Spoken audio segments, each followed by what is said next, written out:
जादुई दुनिया। तुम्हारी सारी जीवन शैली मुझे देने के लिए शुक्रिया। तुम ऐसा नहीं कर सकती हो। अपने स्वार्थ के लिए गांव वालों के साथ अन्याय करना बंद करो। तुम कौन हो लड़की, जो मुझे बता रही है कि मुझे क्या करना चाहिए और क्या नहीं करना चाहिए? जहाँ से वापस आई हो वहीं पर वापस चली जाओ लड़की, नहीं तो तुम्हें इन गांव वालों की तरह खिलौना बना दूंगी। सिद्धि नाम की लड़की, जिसे नई नई जगहों पर घूमना पसंद था, वो नीलकंठ के जंगलों में अपना नया सफर तय कर रही थी। सफर करते करते उसने जंगल के बीचों बीच एक गांव देखा। अरे ये क्या, जंगल के बीचों बीच ये गांव क्या कर रहा है? एक काम करती हूँ, जाकर देखती हूँ। सिद्धि उस गांव में जाती है।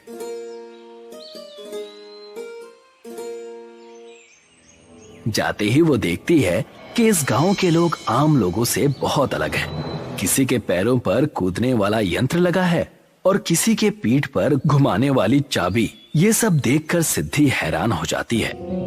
अरे ये क्या, यहाँ सब लोग खिलौने की तरह क्यों हैं? जब वो ये बात कह रही थी तभी वहाँ डॉल की तरह दिखने वाली एक औरत उसके पास आती है। बेटी, तुम कौन हो और कहाँ से आई हो? जी, मेरा नाम सिद्धि है। मुझे जंगल का सफर करना बहुत अच्छा लगता है, इसीलिए मैं नीलकंठ के जंगल में आई थी और मुझे बीचों बीच आपका गांव मिला तो मैं देखने आ गई। क्या मैं जान सकती हूँ कि यहाँ पर सब खिलौने की तरह क्यों हैं? मेरे घर चलो, मैं तुम्हें सारी बातें बताती हूँ। शिल्पा सिद्धि को अपने घर ले जाती है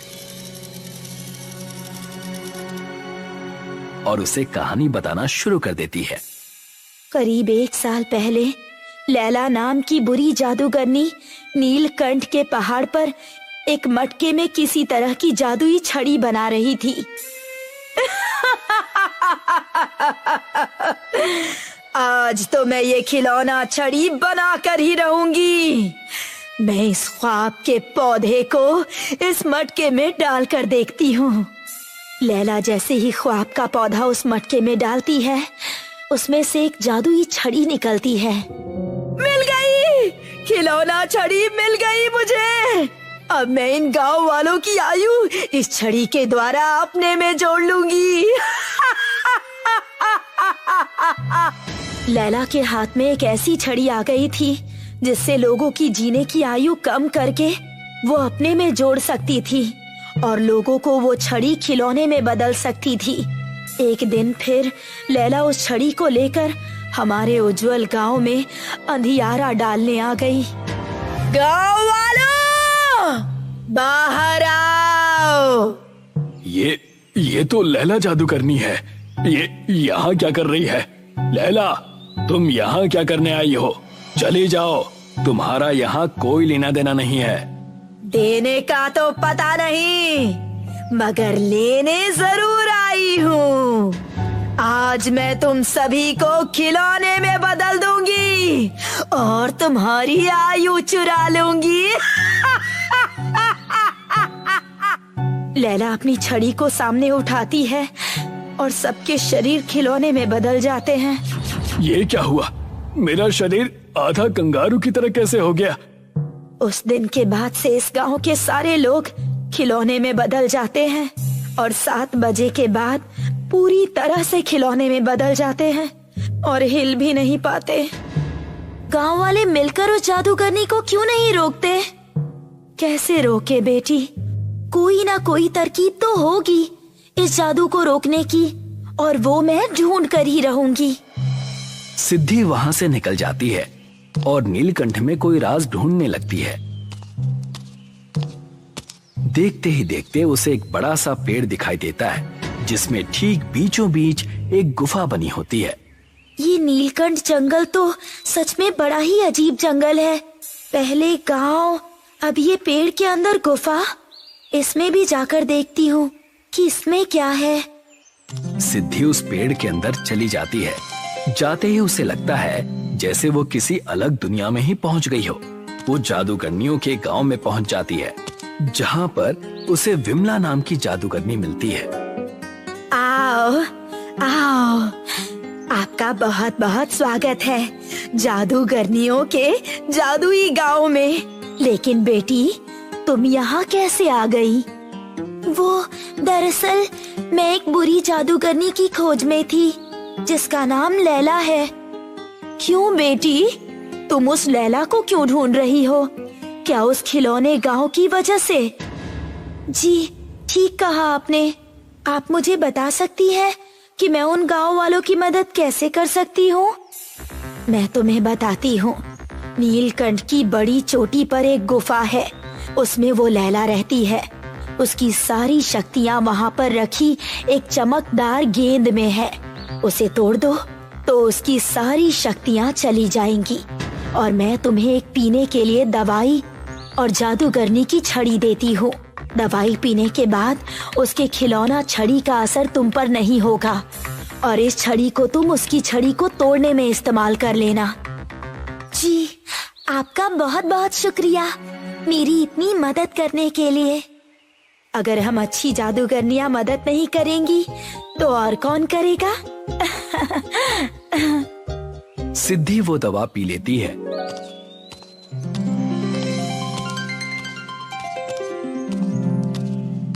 और खिलौना गांव में वापस लौट जाती है और वहां के नए प्रधान को सारी बातें बताती है और छड़ी भी दिखाती है।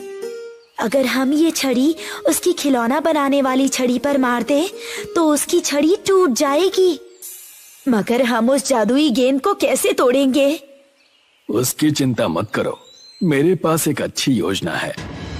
प्रधान और सिद्धि दोनों ही ऊंचे नीलकंठ के पहाड़ पर जो गुफा होती है वहां पहुंच जाते हैं। वहां पर लैला अपनी गहरी नींद में सो रही होती है और उसके बगल में ही वो छड़ी रखी हुई होती है।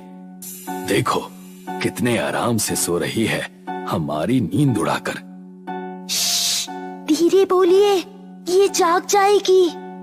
प्रधान और सिद्धि उस गेंद के पास जाते हैं, मगर गलती से प्रधान का पैर टेबल पर टकरा जाता है, जिसकी आवाज सुनकर लैला उठ जाती है। कौन कौन है? ओ, तुम हो? वो भी प्रधान के साथ? लड़की, मैंने तुम्हें पहले ही कहा था कि जहाँ से आई हो वहीं चले जाओ, मगर तुम मानी नहीं। अभी तुम्हें खिलौना बना दूंगी।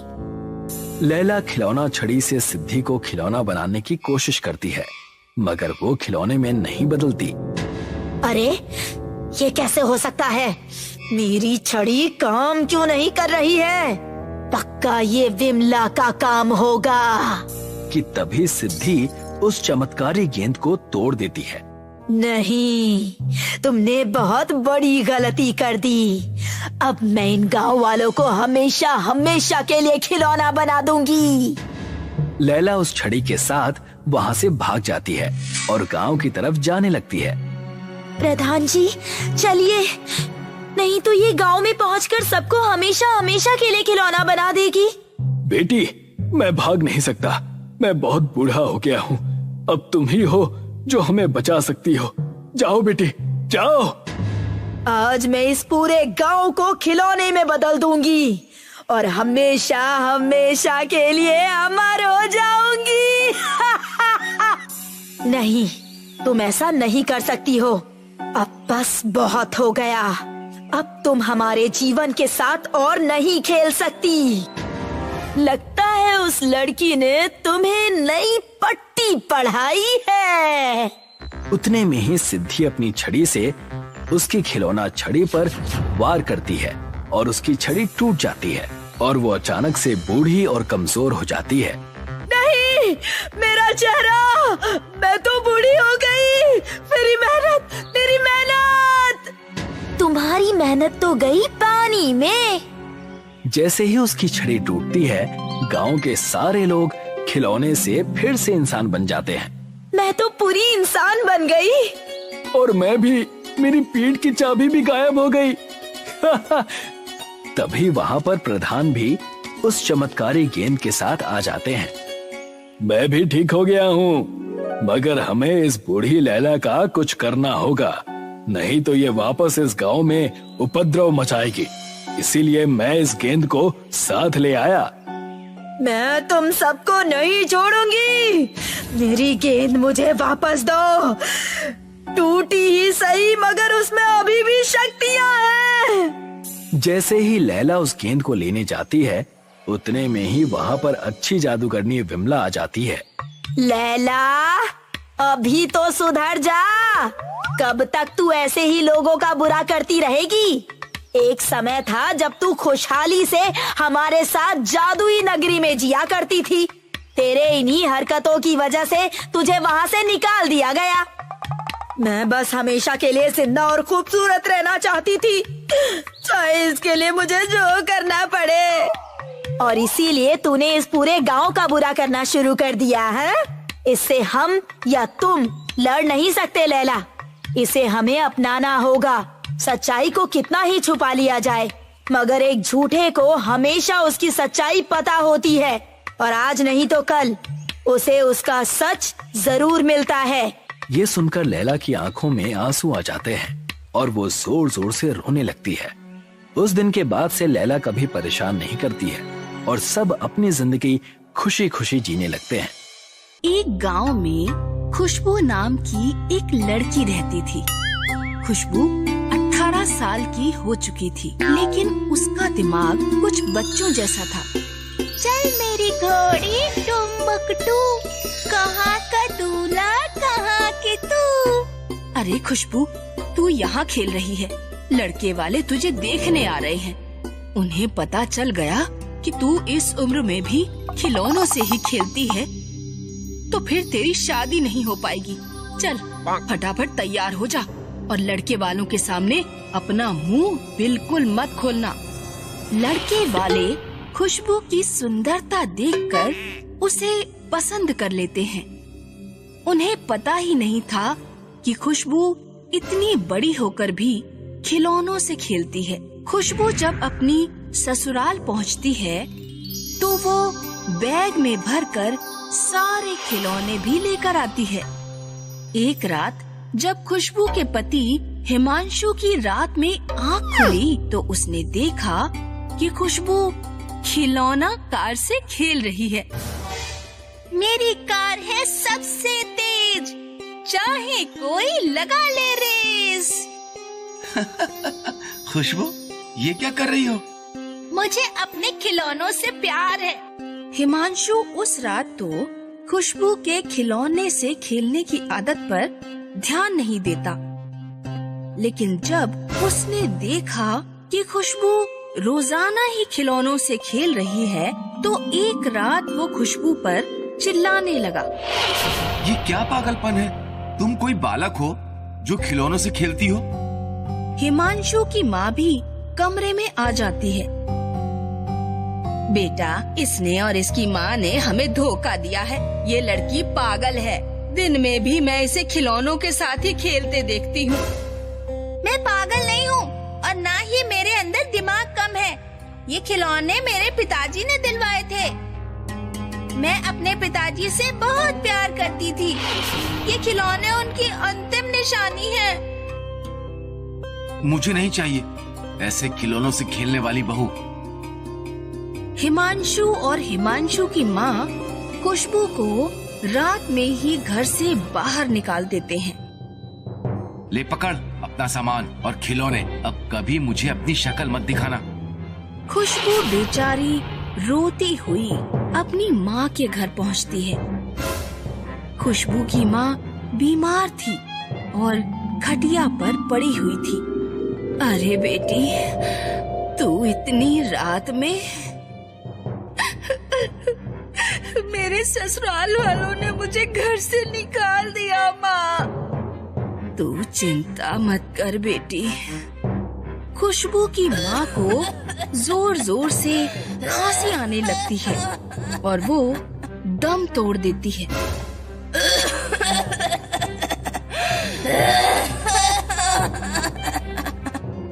माँ, माँ, उठो माँ, माँ, तुम मुझे अकेला छोड़कर नहीं जा सकती। खुशबू की माँ ने खुशबू की शादी में ही सब कुछ खर्च कर दिया था, इसीलिए उनके घर ना पैसे थे ना खाने को खाना। माँ, माँ नहीं, मेरे पिता नहीं, मेरे ससुराल वालों ने घर से निकाल दिया। अब मैं जीकर क्या करूं? खुशबू अपने सारे खिलौने लेकर एक सूखे हुए कुएं में आत्महत्या करने के उद्देश्य से कूद जाती है, लेकिन कुएं में एक राक्षसनी उसकी कैच पकड़कर उसे बचा लेती है। डरो मत, मैं तुम्हें कोई नुकसान नहीं पहुंचाऊंगी। मैं एक अच्छी राक्षसनी हूँ। तुम्हारी तरह और भी कई किस्मत के मारों ने इस कुएं में कूदकर आत्महत्या करने का प्रयास किया, लेकिन मैंने उन्हें बचाया। अब तुम बताओ, तुम क्यों मरना चाहती हो? खुशबू राक्षसनी को अपनी पूरी कहानी बताती है। मैं तुम्हारे माता पिता को जिंदा तो नहीं कर सकती, लेकिन बेटी, मैं तुझे एक बेहतर जीवन दे सकती हूँ। तुझे खिलौनों से प्यार है ना? ये ले जादुई चाबी। ये चाबी तू जिस भी खिलौने में लगाकर घुमा देगी, वो खिलौना असलियत की चीज में बदल जाएगा। लेकिन मन में लालच मत लाना। जिन चीजों की जरूरत हो उन्हें ही चाबी लगाना। राक्षसनी खुशबू को कुएं से बाहर छोड़कर चली जाती है। खुशबू घोड़े के खिलौने में चाबी डालकर घुमाती है। खिलौना असलियत का घोड़ा बन जाता है। खुशबू घोड़े पर बैठकर घर पहुंचती है। घर पहुंचकर वो अपने गुड्डे में चाबी भर देती है। गुड्डा एक असलियत का जवान लड़का बन जाता है। खुशबू उससे शादी कर लेती है। रहने को घर है और जीवन साथी भी है। अब सिर्फ रोजी रोटी कमाने का जरिया चाहिए। खुशबू अपने पति के साथ कुछ दिन खेतों में मजदूरी करती है। जब कुछ पैसे इकट्ठे हो जाते हैं तो वो एक खिलौनों की दुकान खोल लेती है। वो और उसका पति दुकान चलाने लगते हैं। उसका जीवन सुख से कट रहा था। उधर एक दिन खुशबू के पड़ोस में रहने वाली जमुना हिमांशु के घर पहुंची।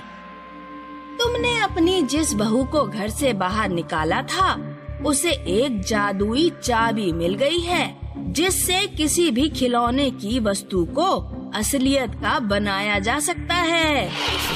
तुम्हारी बहू के घर मैंने TV, fridge, cooler, washing machine सब कुछ आइटम देखे।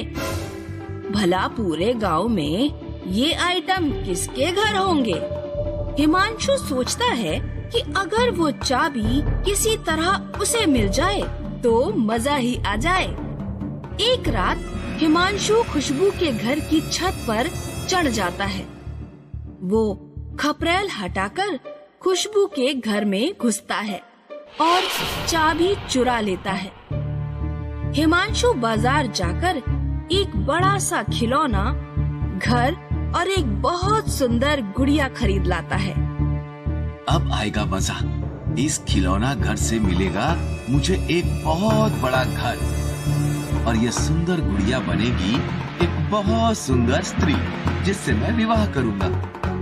हिमांशु जैसे ही खिलौना घर को बड़ा करने के लिए उसमें चाबी लगाता है, खिलौना घर तो बड़ा ही नहीं होता, लेकिन उसका अपना घर खिलौने जैसा छोटा बन जाता है। अरे ये क्या हो गया? फिर हिमांशु गुड़िया में चाबी लगाता है। गुड़िया असलियत की सुंदर स्त्री नहीं बनती, लेकिन उसकी माँ छोटी हो जाती है। अरे अम्मा! बेटा, ये हमारे लालच का फल है। जाकर खुशबू की चाबी वापस कर दे और उससे माफी मांग। हिमांशु खुशबू के पैरों में गिरकर माफी मांगता है। तब उसकी माँ और घर दोबारा ठीक हो पाते हैं।